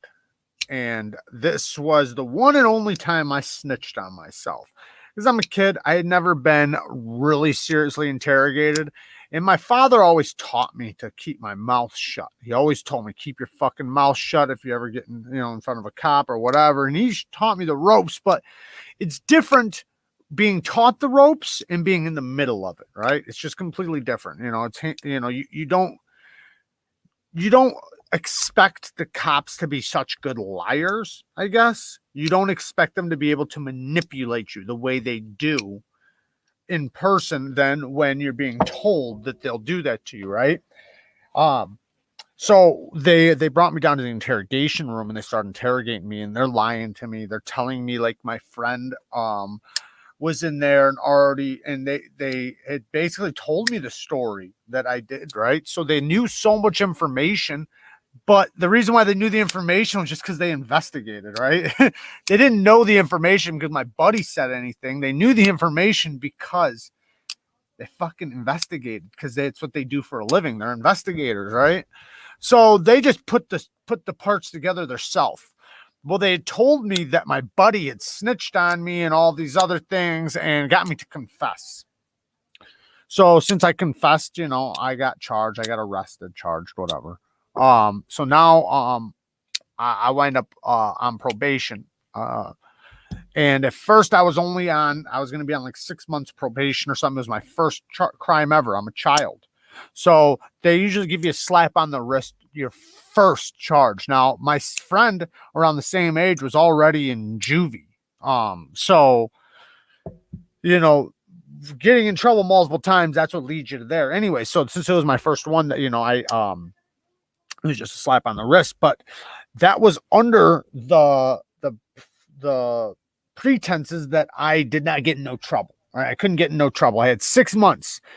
Within 1 month, I wind up getting arrested in a Walmart parking lot. We went to Walmart at like 1 a.m, me and my friends, and all my friends were older than me. The guy I was with was 21. A girl I was with, she was like 16. And then another friend was however old. The point is that I was with basically adults. And we were in the parking lot. I think we were getting a battery, and this crazy broad that we were with tries to jump in my buddy's car. It's like 21, and he, tries to grab the wheel, and we're flying around the parking lot with doors open, legs hanging out, because he's like trying to stop her. She's crazy. Like this girl, like she wanted getting locked up and all kinds of stuff. She it's not like she had mental issues, but she was very crazy. Like she'd do crazy shit. And at this time she tried to take his car, and he was like stopping her, and like we were like hanging out of the car going in circles in this parking lot. Next thing we know, cops just swarm us. I had weed on me and cigarettes and things like that. And so I went getting arrested again. So it was within 6 months. So it was within 1 month. So now I'm on intense probation. So with intense probation, I couldn't get no trouble. It was 2 years too. It went from 6 months. Now I'm on probation for 2 years and all kinds of fines, 200 hours community service, all kinds of like other things. And I can't get in no trouble. So now I'm like super paranoid, right? Like it literally probably gave me PTSD because the cops knew who I was. They were constantly following me and chasing me and doing like crazy stuff because we had like all kinds of open investigations on us that they didn't get us for. And at that time, now I knew better, right? So now like a year later, I had been in front of cops, but never got in trouble. Like the investigators came to my house. I remember one time, and my mom let them in, and I kicked them out of the house. And they were trying to get me to snitch on myself. And it's like, I ain't falling for that shit again. And I knew my rights at that point. Like my dad taught me after that, like this shit ain't happening again. You ain't snitching on yourself again. So, but then I'm over at this apartment building, and remember I've been in lots of shit at this point. And, I'm trying really hard to stay in trouble and not get in trouble. So I'm running a lot from the cops. I'm like doing crazy shit, but being very smart about it at the same time, if that makes sense. I know it's stupid. It doesn't make sense to a lot of people, but it's like trying to be in trouble while staying out of trouble at the same time. It's like, it's a stupid way to think, but you're so paranoid of getting caught that you're still doing bad shit, but being extra paranoid about everything. Like if I walked into a house, I was locking the door because multiple times the cops had like busted in on us, and I jumped out of windows. And so like I would escape from like being caught, but it's shit would still happen. So I was still in the situation, just not getting caught because I was constantly putting myself in bad situations and saving myself at the same time. Mark H, thank you for the donation. They have you tell on him, he tells on you, and that's how you incriminate each other in the cops playbook.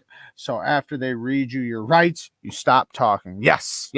That's why it's you have the right to remain silent. Okay. Yes, I will. Yeah, I never say anything. But when you're a kid though, you don't know no better. So anyway, so since all this stuff's going on, I'm over at this apartment building that's like a block away from my house, and I'm in there, and this is so stupid. This is a stupid thing to get charged for attempt to arson on. But you guys know the lighter trick where you take the spring out and you stretch the spring, and you take the flint and you wrap the flint with the spring, you heat it up, and you throw it against a wall or you smash it and it blows up into sparks. It's like a firework. Like if you wrap it, if it's dark and you throw it against the wall, it just blows up into sparks.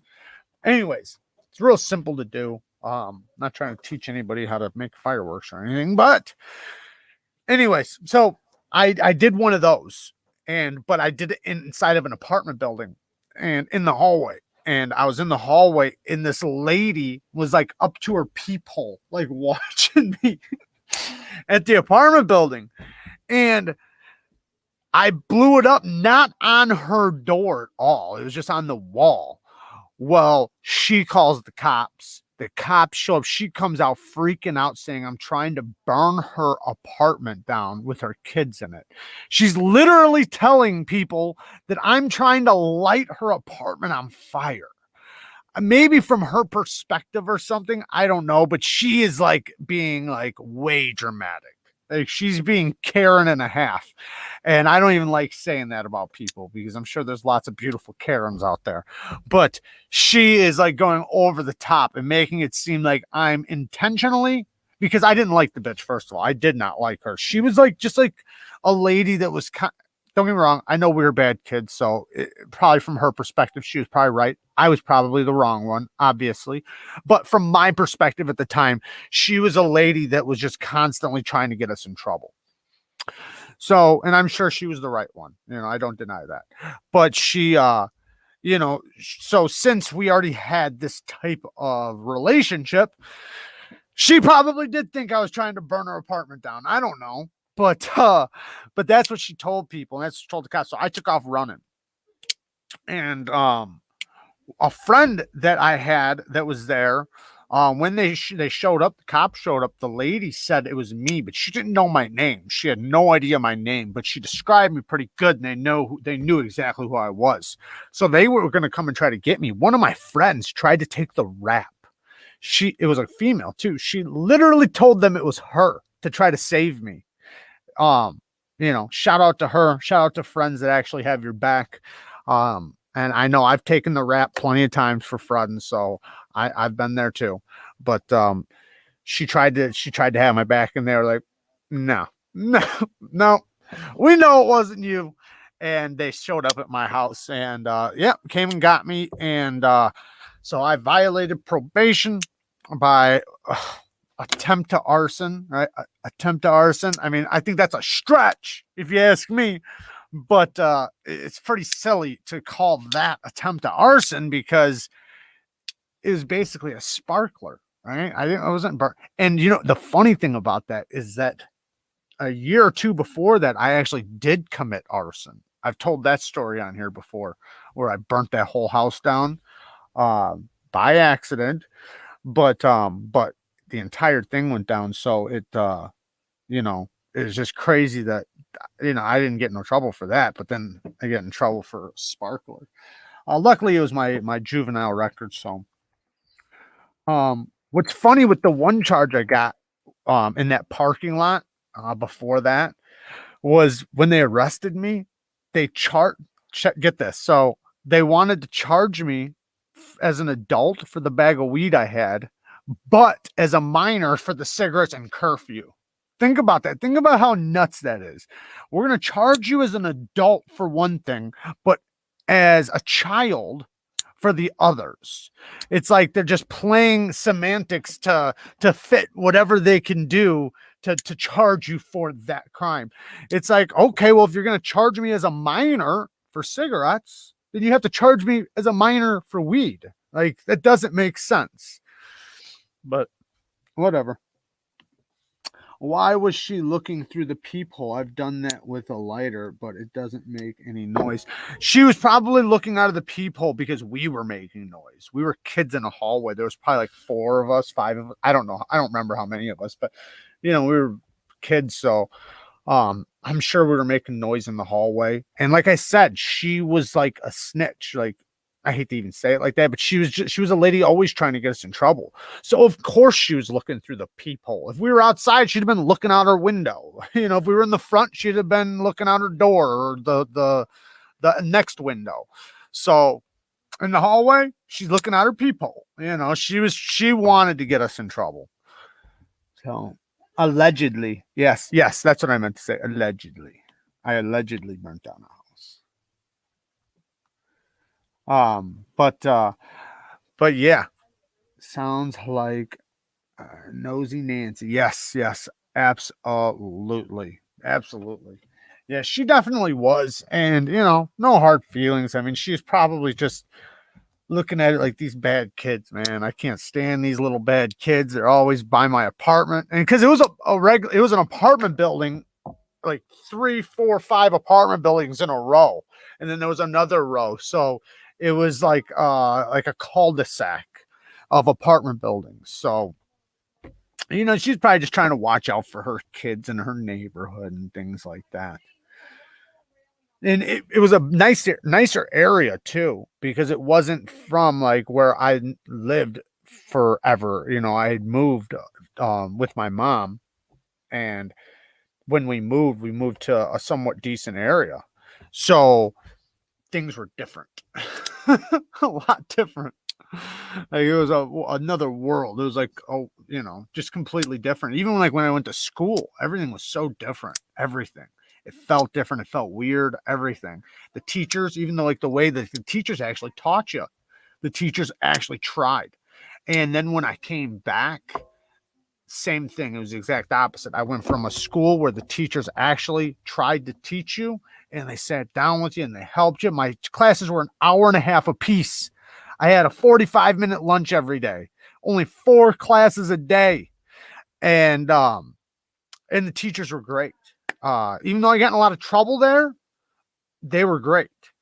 Then I moved back into 8 classes a day, only a half hour a piece. Teachers are gangster as fuck and don't care nothing about you. Nothing. They'll tell you to go to sleep. They do not care. And going from where teachers are trying to teach you versus teachers are just trying to get through the day, completely different. And I did not graduate. I went and got my GED. Snitches do get stitches. Yes, they do. Yes, they do. Yeah, she was a lady though. She was a lady with a child.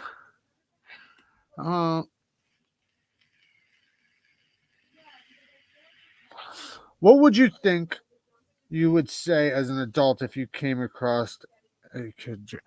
I have, and I know, right? I know what's up, so I can relate. So there's a level of which I want to smack them in the head, but there's also a level where I understand it.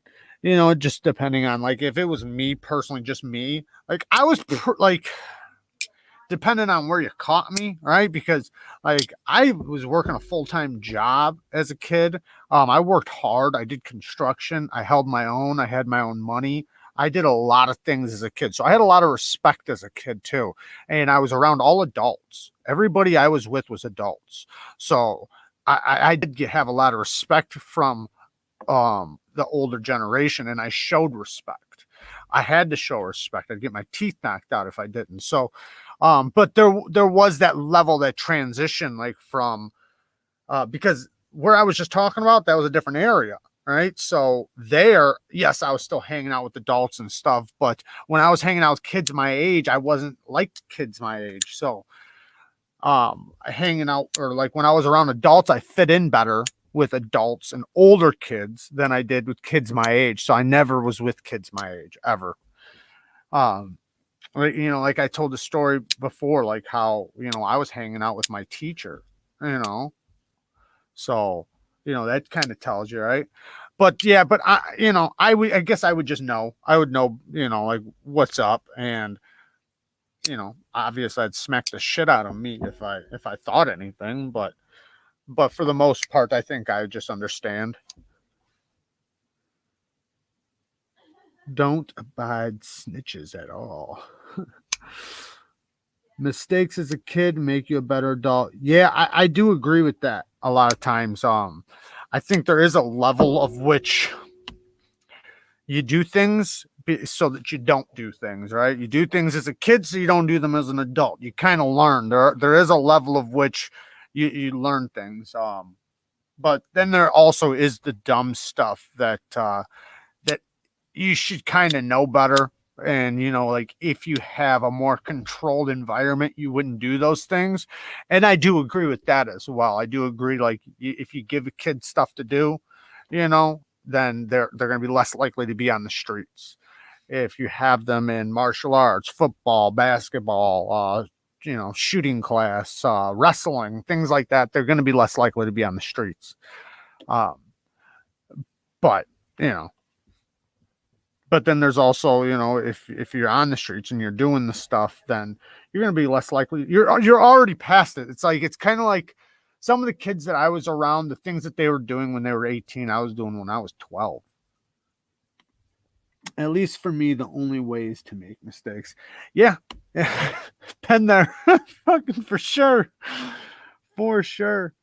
Yeah. You're supposed to do dumb shit as a kid. That's your time, right? That's your time to be an idiot. Yeah, archery classes. I did that. I mean, I did archery. I was in basketball in 4th grade. I did martial arts. She's on fucking playing her game. She's playing her game. But for the most part, though, I wasn't. You know, like I was never, there was only certain things I did for long. Like I did archery for long periods. Basketball, I didn't. Martial arts, I did for long periods. But it's still, you know, once it cut off, you know, if I would have kept going, it would have been different. Oh, absolutely. Absolutely. I 100% agree with that. It definitely, you know, there were so many times I had to survive, you know, that when I got into real situations that it was like that type of situation, I already knew what to do. Like he was like, well, walk in the park. It was just like another day. And like even when I had to like survive for a year, like with nothing, with you know, no heat, no water, no lights, no nothing, you know, it made it easier to survive. What time is it? 9:27. I'm entered into his giveaway. Is everybody over there watching? Is he already up? He's already live? If he's already live, I'll let you guys go there. I know you guys want to go and win some stuff from Metal Complex. And I ain't got nothing to give away here. But if you become a Patreon, you might be able to win a lot of stuff because we got some pretty cool giveaways this month for the Patreons. We're actually going to do a little bit of extra. I thought about doing like where I would do like just like 5 things, right? But then I thought about like, no, I shouldn't do that because that's going to take away things for next month. So I'll probably do 2 things instead of just doing 1, because normally I do 1 giveaway a month for the Patreons. I'll do 2 this month because one of the things might be more budget friendly, but I always do something really nice or more nice for the Patreons. Winning giveaways as a Patreon is easy. Ask me how I know. This fucker wins all the time. Oh, MC isn't as cool as this crowd, though. Oh, man, Fiend, that's awesome, man. Thank you. Just remember, you don't have to be there to win. True. Just sign up, right? We got to leave a comment. I don't try to get in any giveaways, obviously, because it's not right. I do giveaways, so it's not right for me to enter giveaways. Certain ones I will, though, like just a little tip. The giveaways you guys should be entering is the channels with the least entered. So if you can find channels to support that only have 15 people in there, you got a way likelier chance of winning that than somebody with 5,000 entries. You know what I mean? That's why like with screw you, I do. Well, I've won Metal Complexes before. I won his Patreon giveaway before because I used to be one of his Patreons. But yeah, you if you know how to play it, then you'll have more likely a chance of winning. Even like Instagram ones, they're not easy to win when there's so many entries. That's why I do it the way I do it with the Patreons now, where they can just enter, because I found out a lot of the patrons don't want to win anything. They just don't. They don't enter. So instead of 60 people entering, 20 people enter. Now, everybody that wants to win something has way more of a chance of winning rather than 60 people entering. So it's a win-win, just having my patrons decide if they want to enter. I make a video, I show them what they're winning, they can decide. MC ain't got nothing on these lives. That's awesome. Thank you, Lindy Lou. These lives are way more intimate. Thank you. That's awesome. I thought about spinning it around and doing a knife table one of these days. Man, his lives kill it. I'll be honest. I'm not jealous. I'm happy for him, right? But I do think about it though sometimes, because I think about like, man, why can't I get over like 100? Like, I don't know what my max was, like 105 or something live viewers. But man, it's like, how do I get to 120? How do I get to 150? Because man, he be getting like 300, 400, 500 people sometimes. And I think one time I seen like, I don't know how many people he's had in there, but I'd love to get that many. We should do we should do co-branded shirt that says Crazy Sharp versus Neevesknives death match. That's awesome. I want to definitely get a shirt. I gotta talk to whatchamacallits and get some designs set up. I almost did it a few weeks ago. Then we ran into some shit and I didn't have the expenses. So I think I'll be okay pretty soon to be able to do some shirts, because I definitely want to order some and have some available to show off and everything else, wear them. I'm not going to tell people to buy them if I'm not wearing one. Yeah, buying my opinion, when you have that many people, it's not that. Yeah, I agree. I totally agree. The only way you can really be a part of the chat is if you're paying, like if you're doing super chats, which is cool for the person doing the thing. And I would love to put on a show that where 500 people are in the chat and people are donating for me to read it. I would love to have that, because that means I'm that entertaining to keep. Hey, man, that's awesome. Lad Gardner, thank you, man. $20. Thank you for the 20 spot, man. That's amazing. Thank you so much. Why is my fucking camera doing this? Come on, camera. But I would love to be able to hold people's attention like that. And that's why I have the topics, because I hope that people are entertained just with me talking and with the subjects, so that they don't feel that they have to talk in the comments if they don't want to, and or enter a super chat or anything. However, if I have that many people on there, it'll be harder for me to read it. So of course, super chats will make it to where I see it no matter what, and no matter what, I'll read it, right? So of course, that would be more beneficial for the channel. I'm not gonna lie, of course it would, right? Like, I'll never fucking cap about nothing. There's no matter, like, if I'm trying to make profits somewhere or if I'm trying to make profits in a live, I'll never bullshit you guys. You can be damn sure about that. So yeah, it would be awesome but it does take away the intimacy between you and the people. And I always thought that, because the last couple times I was in there, I couldn't even say nothing. I tried to talk like 5 times and I felt left out. Like, damn it, if you ain't gonna read my comment, well then fuck you. I'm going over to Crazy Sharp. So I agree. But it'd be nice to be able to be that entertaining. All right, guys. Definitely Mike Emler's going live in 1 minute. So hopefully you guys will transfer right over to his live. That's what we're going to try to do right now. We're going to put a link.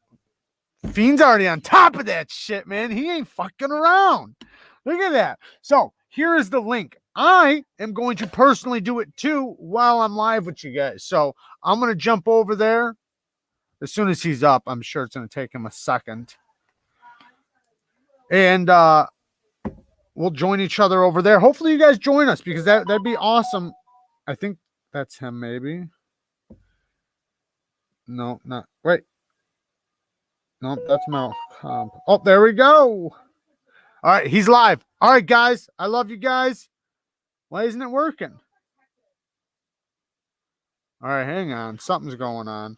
There we go. All right. He's live. Go over there, guys. I love you guys. Thank you guys for hanging out. Thank you for all the donations. I'll see you guys next live.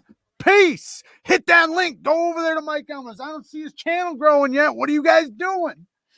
Get your asses over there. Come on. Hit the link. Get over there.